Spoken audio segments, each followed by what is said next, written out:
Всем привет! Меня зовут Екатерина, и я рада приветствовать вас на своем канале. Я художник-самоучка и никогда этого не скрывала, и также считаю, что научиться рисовать может каждый. Помню, когда я училась, хотя в этом деле мы продолжаем совершенствоваться постоянно, мне было очень тяжело найти полезную и нужную информацию среди всей, которая есть в интернете и в книгах. Именно это подтолкнуло меня на создание видеоуроков, которые помогли бы абсолютно любому человеку освоить такое прекрасное дело, как рисование гуашью или акрилом. Сегодня первый вводный урок. Я хочу рассказать вам о материалах и постараться посоветовать бюджетные варианты. Советую вам все материалы и работы с моих уроков хранить в какой-нибудь отдельной папке.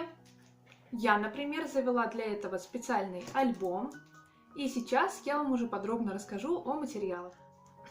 Давайте пройдемся по списку материалов. Первое у нас гуашь или акрил. Они отличаются только временем высыхания. Акрил высыхает немного быстрее, и акрил еще хуже отмывается от вещей. Так что это уже как вам удобнее. Вы можете выбрать либо тот, либо другой материал. Сначала практически неважно, какая будет фирма. Я покажу вам то, что использовала сама в самом начале. Мне очень нравилась гуашь фирмы Луч.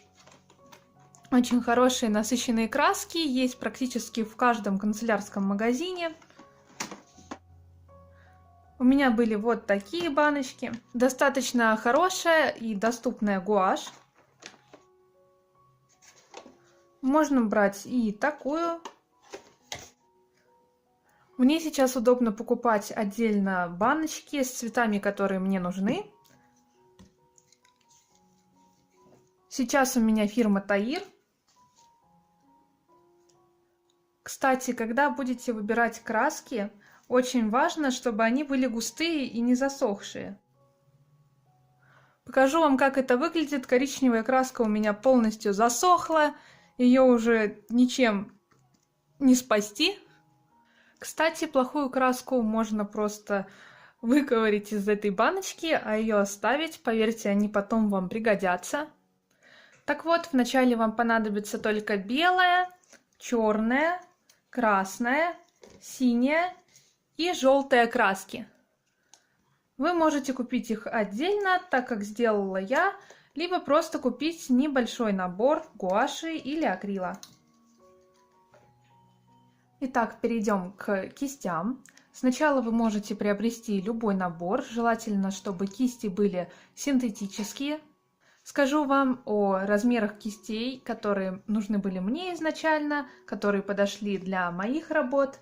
Это синтетика плоская 16 размер или 14, а также 4 или 6.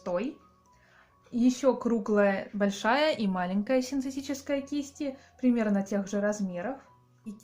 Покажу вам, как они выглядят. Это плоские кисти размер 16 и 4. Это круглые кисти размер 12, 6 и 8.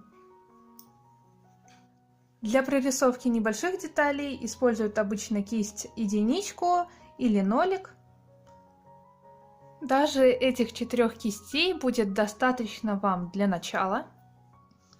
Кисти – это практически ваши волшебные палочки. На другом занятии я расскажу более подробно о них. Далее по списку идет бумага. Также подойдет любая бумага для акварели или альбом для акварели. Но очень важно – это плотность бумаги. Она должна быть не менее 150 грамм на метр квадратный, а лучше даже 200 и более. Сейчас я вам покажу бумагу, которую использую. Самый бюджетный вариант – это бумага рыбачка для акварели. Она есть тоже во многих канцелярских магазинах. И вот на эту цифру вам надо обращать внимание. У каждой бумаги также есть своя текстура, но об этом я вам скажу как-нибудь в другой раз. Это обычная белая бумага плотностью 200 грамм. Она вам идеально подойдет для начала.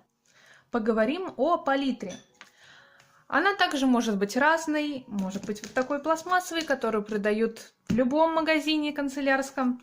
может быть деревянной. И дам вам небольшой совет, который постоянно использую сама. Это пищевая пленка. Ей можно обернуть абсолютно любую поверхность, и тогда вы защитите ее от краски, и вы можете использовать это как палитру. Неважно, это может быть дерево, это может быть любая папка твердая. В общем, все что угодно оборачиваете пищевой пленкой, и вот вам палитра. А после того, как вы ее использовали, вы можете просто снять пленку, выкинуть ее, и вам ничего не придется мыть. Вода. По поводу нее все также очень просто. Вы можете использовать одноразовый стаканчик, либо также купить стаканчики в магазине. В чем разница одной и двух баночек? Так это в том, что когда у вас есть две емкости, вы можете лучше промыть кисть. Воды стоит наливать немного, практически везде есть вот такое деление, которое показывает, насколько нужно налить воду. И постарайтесь сразу приучить себя не оставлять кисти вот так в баночках, потому что так они портятся.